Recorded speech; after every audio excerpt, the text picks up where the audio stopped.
मेरा पहला ब्लॉग। शायद ये सही समय है उसको स्टार्ट करने का। क्या बोलूँ, कुछ समझ नहीं पा रहा हूँ।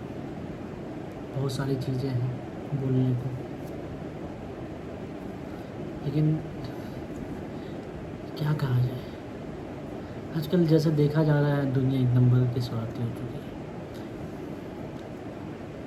एक टाइम था जब लोग अपने थे, साथ में रहते थे, स्वार्थ नहीं था, पैसे के पीछे लोग पागल नहीं थे। आज कोई मानवता जैसी नामक चीज़ ही नहीं रह गई है। लोग पैसे के लिए इतने पागल हो गए हैं कि कल तक आपके साथ अच्छे संबंध थे, जब तक आप उनके साथ काम कर रहे हैं, काम ख़त्म, संबंध ख़त्म। सिर्फ और सिर्फ मेरा प्रॉफिट इम्पोर्टेंट रह गया आज के टाइम पे। इतना पैसे के पीछे पागलपन थी। मतलब शायद मेरी उम्र कम है, या फिर मैं लोगों को समझ नहीं पाता, या मैं लोगों को समझ रहा हूँ, लेकिन जो भी देख रहा हूँ मुझे दुख होता है। मुझे आज भी याद है, जब मैं छोटा था, मेरे गांव में चौपाल लगती थी। सभी मतलब मेरे बाबा और साथ में जितने भी वहाँ पे उस टाइम पे जितने भी लोग थे, सब एक दूसरे के साथ बैठे होते थे और घंटों घंटों बातें होती थी। आज घंटों की बातें छोड़िए, अगर मैं अपने दोस्त के साथ बैठा हूँ ना, 2 मिनट 3 मिनट बात करूँगा, उसके बाद मैं खुद फ़ोन पे लग जाऊँगा, वो भी फ़ोन पे लग जाएगा। क्या देख रहे हैं, रील्स देख रहे हैं या इधर उधर की चीज़ें देख रहे हैं। एक दोस्त दूसरे दोस्त के पीठ में छुरा भोंकने में 2 मिनट का ज़्यादा समय नहीं लगता, 2 मिनट से ज़्यादा समय नहीं लगता, अगर उसका स्वार्थ अपने दोस्त से ख़त्म हो गया है। ऐसे एग्जाम्पल्स मेरी एक मित्र थी, मित्र क्या कहें, गर्लफ्रेंड थी, मुझे प्यार था उससे। मैं अपने सारे दोस्तों से मिलवाया उससे, ये सोच समझ के मिलवाया कि मेरे दोस्त हैं। उनमें से शायद उस किसी एक दोस्त को बहुत ज़्यादा पसंद आ गई थी। उसने मेरे उन चीज़ों के बारे में उसको बताया जो मैं किसी से नहीं बताता था, छुपा के रखता था। क्यों? कि वो दुख देती है। उसका फ़ायदा आपका दोस्त उठा लेगा। किस लिए? क्या मिला उससे? मतलब मेरे बचपन का मित्र था, आज वो अलग दुनिया में है, मैं अलग दुनिया में हूँ, संबंध ख़त्म हो चुके हैं। आज लगभग 6-7 साल हो गए हम दोनों को एक दूसरे का शक्ल देखे हुए। हाँ, उसके घर पे कुछ बुरा होता है, कुछ हुआ तो मैं चला गया।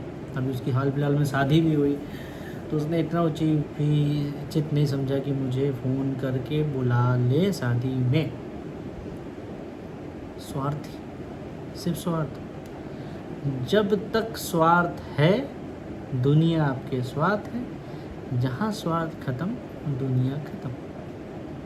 फिर उसके बाद आज तो मर जाए तो अच्छे थे, ऐसे थे, वैसे थे।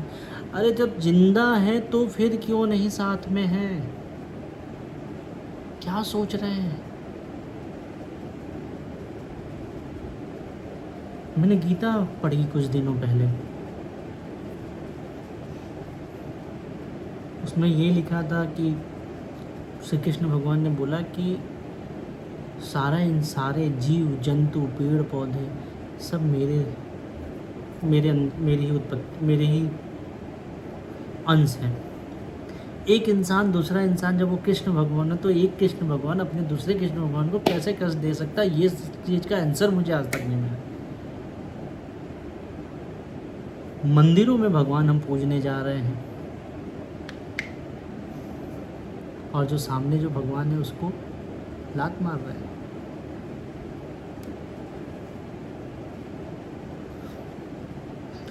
अक्सर ट्रैफिक सिग्नल पे आपने देखा होगा, अभी आजकल गर्मियाँ हर जगह बढ़ गई है। ट्रैफिक सिग्नल पे लेडीज़ कुछ छोटे नवजात से बच्चों को लेके भीख मांगती है। 41, 42, 48 के टेम्परेचर में, और नवजात सा बच्चा जो कि उसका नहीं है, उसको लेके भीख मांग रही है सिर्फ पैसे के लिए।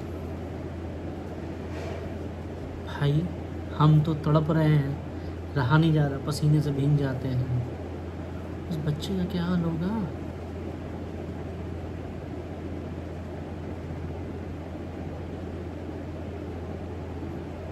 सोचने वाली बात है।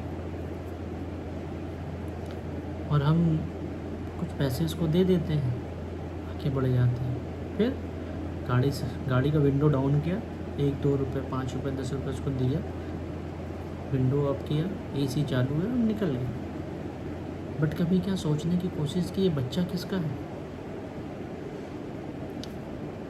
मैं हैरान ये हूँ कि ह्यूमन ट्रैफिकिंग के बारे में गवर्नमेंट क्यों नहीं सोच रही। ये बच्चे किस माँ बाप के किस कंडीशन में कहाँ से कैसे उठाए जाते हैं, इसके बारे में कोई क्यों नहीं सोचता। सिर्फ स्वार्थ, पैसे के पीछे सब भागे जा रहे हैं। ना इंसान रह गया, ना इंसानियत रह गई, ना मानव रह गया, ना मानवता रह गई, और सुकून की तलाश में पहाड़ों पे जा रहे हैं। कैची धाम जा रहे हैं, मन्नत मांग रहे हैं। क्या वो भगवान हमारी मन्नत पूरा करेगा? ऊपर बैठा वो भगवान भी सोचता होगा कि कैसे इंसान मैंने बनाया, या यही इंसान उन्होंने बनाया। तो मतलब 20 साल पहले की वो पीढ़ी की अगर मैं बात करूं तो उनके अंदर मानवता थी। आज 20 साल बाद वो इंसान इतना परिवर्तित हो गया कि पूजा पाठ करने के लिए कैची धाम, केदारनाथ धाम जा रहा है। उस केदारनाथ धाम में जाके पूजा कर रहा है, भीड़ों में एक इंसान दूसरे इंसान को कुचल रहा है, जानवरों को कुचल रहा है। जानवर मर रहे हैं, मरने दो। इंसान मर रहा है, मरने दो। भगवान के दर्शन होने चाहिए। ऊपर बैठा वो कैलाश पे शंकर भगवान भी सोचते हो कि यही इंसान मैंने बनाया है। कैसे इंसान बनाया भैया कि इस दिल के अंदर दिल नहीं रह गया, ना मानवता रह गई। एक छोटी सी बात पे ख़त्म करना चाहूँगा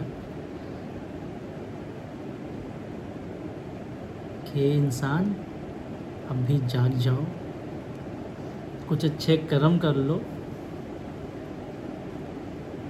कुछ अच्छे कर्म कर लो। कल का पता नहीं है, मरने के बाद तुम्हारे ही अपने ये बोल लगाएंगे कि तुम्हें 9 मन लकड़ी से फूकें या 5 मन लकड़ी में फूक दिया जाए। कफन 2 रखें या 5 कफन रखें। चंदन की लेप लगेगी या चंदन के टुकड़े से ही काम चल जाएगा। 15,000 रुपये या मैक्सिमम 20,000 रुपये में तुम्हारा कर्म कांड हो जाना है। 20,000, 15 से 20,000 में तुम्हें फूक के वो निकल जाएंगे और तुम जिंदगी भर दोस्त, रिश्तेदार, अपने सबको कुचलते हुए, मसलते हुए पैसे कमा रहे हैं। तो सोच लो उस पैसे की अहमियत कितनी है।